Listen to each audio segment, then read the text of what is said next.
오늘 말씀의 제목은 더 좋은 포도주입니다. 가나 혼인잔치의 이야기는 불신자나 어린아이나 누구나 할 것 없이 아주 유명한 이야기로 모두 다 알고 있습니다. 이 이야기가 왜 유명할까요? 이 가나의 혼인잔치 이야기에는 우리 각자의 소망이 담겨 있기 때문일 것입니다.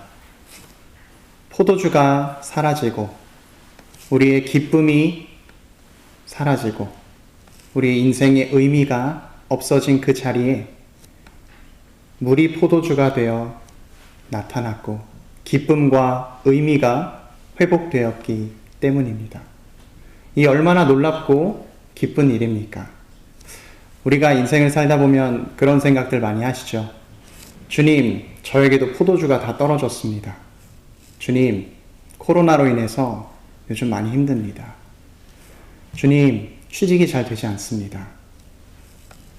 이렇게 오늘 본문 말씀이 예수님께 우리의 소망이나 우리의 어떤 필요를 채워달라고 요청하는 본문이라면 요한은 이 말씀을 기록하지 않았을 것입니다. 오늘 본문 말씀은 우리의 필요를 채워주기보다 우리의 그 필요에 채워주는 것 이상의 더 높은 차원의 소망을 이야기하고 있습니다. 여러분은 오늘 본문 말씀을 읽으시면서 어떤 소망을 발견하셨습니까? 어떤 사람들은 이 본문을 읽으면서 물이 포도주가 된 것은 속임수다, 가짜다, 예수는 인간일 뿐이다 라고 해석했습니다. 또 어떤 사람들은 예수가 세례를 받을 때 하나님의 아들이 된 것이기 때문에 그럴 수도 있겠다 생각하고 해석하기도 했습니다. 하지만 성령의 조명을 받은 요한은 명확하게 이야기하고 있습니다. 예수님께서는 하나님이시다 라는 진리를 선포하고 있습니다. 가나의 혼인잔치는 우리 하나님께서 창조주이시자 섭리주라는 것을 명확하게 증거하고 있습니다. 물이 포도주가 되었습니다. 물의 본질이 바뀌어서 포도주가 된 것입니다. 우리 예수님께서는 본질을 변화시키실 수 있는 분이십니다. 또한 우리 하나님께서는, 우리 예수님께서는 이렇게 모든 것을 만드시고 모든 것의 원인이 되기도 하시지만 그냥 우리 인간을 만들어 놓고 내팽겨치는 것이 아니라 우리 인생 가운데 찾아오시고 개입하셔서 섭리하시는 하나님이십니다. 쉽게 말하면 우리의 인생 가운데 들어오셔서 우리의 인생을 주관하시고 간섭하시고 또한 우리 인생 인도하시는 것입니다. 그래서 사도 요한은 오늘 말씀을 이렇게 이야기했습니다. 말씀이신 예수께서 육신을 입고 우리 가운데 거하심에.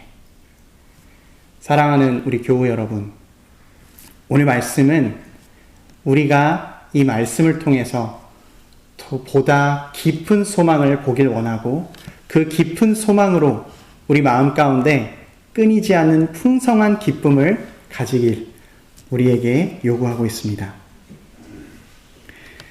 우리의 창조주이시자 섭리주이신 예수님께서 우리 가운데 찾아오셔서 우리를 새롭게 하십니다. 첫째로 예수님은 구원의 길을 새롭게 하십니다. 율법의 옛 길을 이제는 새롭고 산 길로 바꾸신 것입니다. 예수님께서 하신 일은 간단하시죠? 돌 항아리에 물을 채우라 말씀하시고 이제 그 물을 떠서 연회장에 갖다 주라 말씀하셨습니다. 이 돌 항아리와 물이라는 것이 유대 민족의 종교와 율법의 대표적인 모습이었습니다. 혼례잔치에 들어가려고 할 때 이 돌 항아리가 입구에 놓여져 있었습니다. 이 돌 항아리 안에는 물이 있었는데 이 물은 손과 발을 씻기 위한 물이었습니다. 손은 어떤 부정한 것을 만졌을 때 내가 부정하게 될 수 있기 때문에 음식을 먹기 전에 나의 부정한 것을 정결하게 거룩하게 바꾸기 위해서 씻었던 것이고, 발은 설명 안 드려도 그 발 가운데 더러운 것이 묻었기 때문에 씻었어야 했을 것입니다. 그래서 이 물을 가지고 자신의 손과 발을 씻은 사람들은 이제 자신이 깨끗해졌다라고 생각했습니다. 그런데 우리는 이 손이 다시 더러워진다는 것을 알고 있습니다. 이 사람들은 손을 씻어서 깨끗한 것에 관심을 갖는 것이 아니라 내가 손을 씻는 그 행위 자체에 율법의 내용을 보고 율법이 가리키는 것을 보는 것이 아니라 율법을 지키는 것에만 관심이 있었습니다. 내가 일주일에 3번이나 금식을 했어. 아니, 나는 일주일에 4번이나 금식을 했어. 이렇게 서로를 자랑하고 내세우기에 바빴습니다. 우리가 금식을 하는 이유가 무엇입니까? 육신의 양식보다도 하나님께서 주시는 영적인 양식으로 내가 하나님을 의지하며 살아가겠다라는 고백이자 주의 은혜에 대한 감사, 그 시간을 누리는 것이 금식의 시간이거늘 유대인들은 자신이 금식을 몇 번 하는지에 대해서, 그 법을 얼마나 지켰는지에 대해서, 그 법 조항에 대해서만 관심을 가졌습니다. 마치 이런 것과 비슷한 것 같습니다. 전에 어린이집에서 교사분이 아이를 폭행했다라는 사건이 발생하자 국회의원들은 급하게 법을 만들었습니다. CCTV를 달아서 우리 아이들을 안전하게 지켜주자라는 법을 만들었습니다. 그리고 나서 그 법이 시행이 되고 나서 아이들이 정말로 안전해졌습니까? CCTV가 우리 아이들을 폭력에서 지켜주었던 것입니까? 아닙니다. CCTV는 달려 있었지만, CCTV를 달아야 한다는 법은 지켰지만 정작 폭력은 다 사라지지 않았습니다. 오늘 율법이 이와 같습니다. 율법을 지키는 것만으로는 깨끗해질 수가 없었습니다. 율법은 오히려 그 율법을 지키지 못한 사람을 정죄하고 잘못되었다라고 손가락질하고 그 사람을 무너뜨리고 넘어뜨리게 했습니다. 그러나 이제 그 율법의 완성이신 예수 그리스도가 이 땅에 오심으로 그 율법의 기능이 새롭게 되었습니다. 율법 조항 자체를 지키는 것이 중요한 것이 아니라 율법을 통해 내가 예수 그리스도가 필요하구나, 율법을 지킬 수가 없기 때문에 내가 예수 그리스도의 은혜가 필요하구나 고백하게 한 것입니다. 예수님께서는 율법으로 대표되는 이 정결 예식의 물을, 기쁨 없이 씻는 이 물을 기쁨으로 마시는, 속사람을 채우는 포도주로 바꾸어 주신 것입니다. 여전히 유대인들은 자신들의 조항 지키는 것을 계속해서 붙잡고 사는 것 같습니다. 제가 성지순례를 다녀온 적이 있었는데요. 그곳에서 한 맥도날드에서 아주 특이한 그 메뉴를 발견하게 되었습니다. 그 메뉴 오른쪽에 K자, 알파벳 K자가 그려져 있었는데 이게 무슨 안전마크 같기도 하고 제가 궁금해서 좀 물어보니까 코셔 식품 인증이라는 마크라고 하더라고요. 코셔라는 것은 적합하다라는 뜻입니다. 그러니까 이 재료가 율법에 적합하게 구해졌고 조리 도구가 율법에 맞게 만들어졌고 그 조리의 방식이 율법에 맞게 만들어졌다면 그 도장을 주는 것입니다. 유대인들은 여전히 예수 그리스도가 오셨음에도 불구하고 예수 그리스도를 바라보지 못하고 그 조항 자체에만 집중하고 있습니다. 사랑하는 성도 여러분, 우리 예수님께서 우리 삶 가운데 찾아오셔서 우리를 억압하시려고 찾아오신 것이 아니라 우리를 자유하게 하시기 위해서 찾아오셨습니다. 율법으로 우리를 정죄하고 그 마음으로 우리를 넘어뜨리려고 하는 것이 아니라 예수 그리스도의 사랑으로 세우시고 겉모습만 바꾸는 것이 아니라 속사람을 바꾸시는 예수 그리스도의 은혜가 선포된 것입니다. 이제 더 이상 메마르고 차가운 율법의 종교가 아니라 예수 그리스도의 은혜와 예수 그리스도의 사랑으로 말미암아 새로운 구원의 길이 열리게 된 것입니다.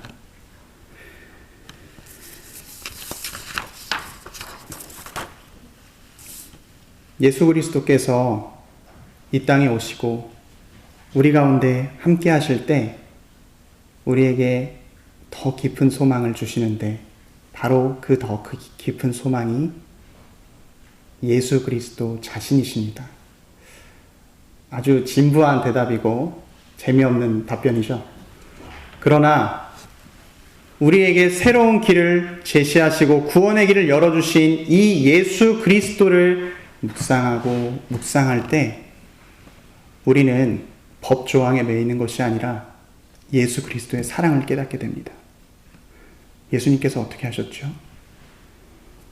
예수님께서는 자기를 배반할 제자들, 자기를 부인하고 버리고 도망갈 제자들을 다 모으셔서 그들의 발을 씻겨주시고 그들에게 주의 만찬을 베풀어 주셨습니다. 그리고 주께서 십자가에 달리실 때 불법한 대제사장들이 진정한 대제사장이신 예수 그리스도를 심판할 때도 참으셨으며, 십자가에 달리셨을 때 내가 구원자 예수 그리스도라면 지금 너 스스로를 구원해 보아라 라고 조롱할 때도 예수 그리스도는 내려오지 않으셨습니다. 왜 그랬습니까? 예수 그리스도께서는 그 고난과 그 수치와 부끄러움을 이기셔서 우리를 사랑하신다는 것을 보여주셨고, 그 사랑으로 말미암아 우리가 새롭게 된 것입니다. 우리는 더 이상 우리를 넘어뜨리는 율법에 매인 사람들이 아니라 우리를 끝까지 사랑하시는 예수 그리스도의 그 소망으로 살아가는 사람들입니다. 두 번째로 예수님께서 우리에게 오셔서 어떤 일을 하셨습니까? 예수님께서는 우리에게 오셔서 우리의 시각을 새롭게 하셨습니다. 오늘 같은 표적을 보고도 의미를 아는 사람이 있는가 하면 여전히 의미를 모르는 사람이 있습니다. 연회장은 주님께서 만드신 포도주를 마셨지만 그 포도주가 어디에서 났는지를 전혀 알지 못했습니다. 포도주를 마시고 그 포도주의 기쁨에서 끝나고 말았습니다. 사실 우리의 삶이 그렇죠. 어떤 좋은 게 있다고 해서 그 좋은 것을 가지고 왔습니다. 근데 나중에도 그게 좋던가요? 그 물건이 계속해서 좋던가요? 아니요. 시간이 지나면 더 좋은 게 생기고 그 물건은 낡고 상하게 됩니다. 오늘 말씀에서처럼 바닥을 드러내게 되고 부족하게 되는 것입니다. 포도주만을 집중하고 포도주만을 추구하는 사람은 언젠가는 목마름을 느끼게 됩니다. 그러나 오늘 이 같은 표적을 경험하고 다른 반응을 보인 사람들이 있었습니다. 오늘 혼인잔치에 연회장과 다른 사람들이 있었죠. 그들은 물로 포도주를 만드신 예수 그리스도를 보게 되었습니다. 예수 그리스도의 영광을 보고 예수 그리스도를 하나님으로 믿게 되었습니다. 이제 이들은 지금 주어진 포도주보다도 더 좋은 포도주인 예수 그리스도를 소유함으로 그가 끊임없이 공급해 주시는 풍성한 은혜로 살아가게 되는 것입니다. 저희 어머니가 작년에 망막천공이라는 눈 쪽에 구멍이 뚫리는 병을 갖게 되셨습니다. 그 병을 너무나 늦게 발견해서 당장 수술하지 않으면 실명할 수도 있는 위기가 있다고 의사 선생님이 말씀하셨습니다.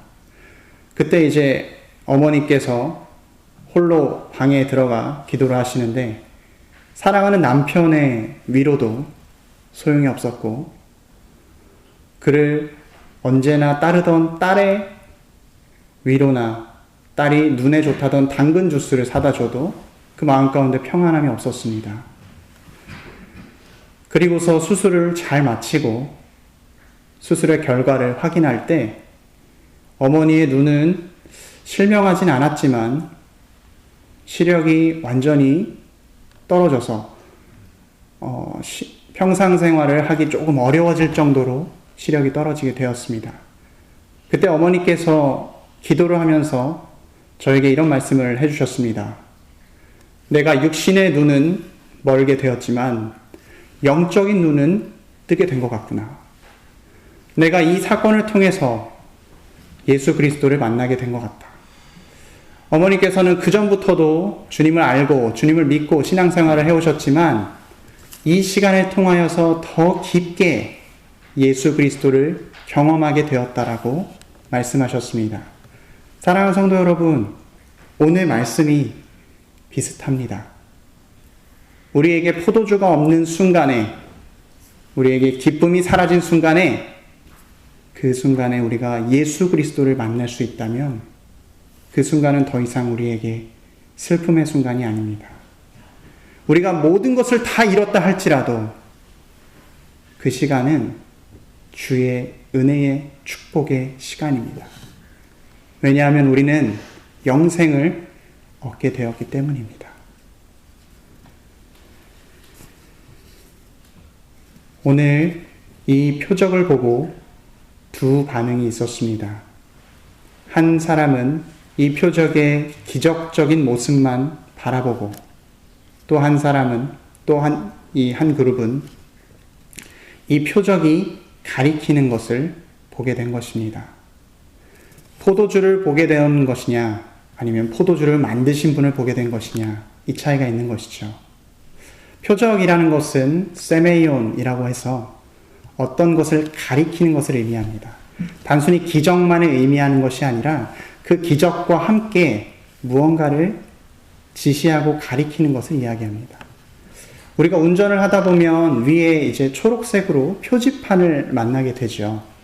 그 표지판에서 서대문 12km라고 쓰여 있으면 그 자리가 서대문입니까? 아니면 12km 이후에 나올 장소가 서대문인 것입니까? 표적이 이와 같습니다. 표적은 그 자체에도 의미가 있지만 그 표적이 가리키는 것에 더 큰 의미가 있습니다. 오늘 이 사건은 요한이 첫 번째 표적이라고 기록한 사건입니다. 이 요한이 어떤 사건을, 무엇을 우리에게 보여주기 위해서 이 사건을 기록했을까요? 아마 다들 잘 아시겠지만 우리 주님의 십자가 사건입니다. 오늘 이 고난의 순간이 예수 그리스도로 말미암아 영광의 순간으로 바뀌는 것, 주님께서 죽으셨던 그 자리가 주님께서 다시 살아나신 부활의 자리로 변화되는 것, 그것이 우리에게 참된 소망이고 그것이 우리에게 더 깊고 더 차원 높은 소망이 되는 것입니다. 사랑하는 성도 여러분, 말씀을 맺도록 하겠습니다. 오늘 본문에서 보여주는 더 좋은 포도주, 더 깊은 차원의 소망이 무엇입니까? 바로 예수 그리스도입니다. 그리스도께서는 능력이요 소망입니다.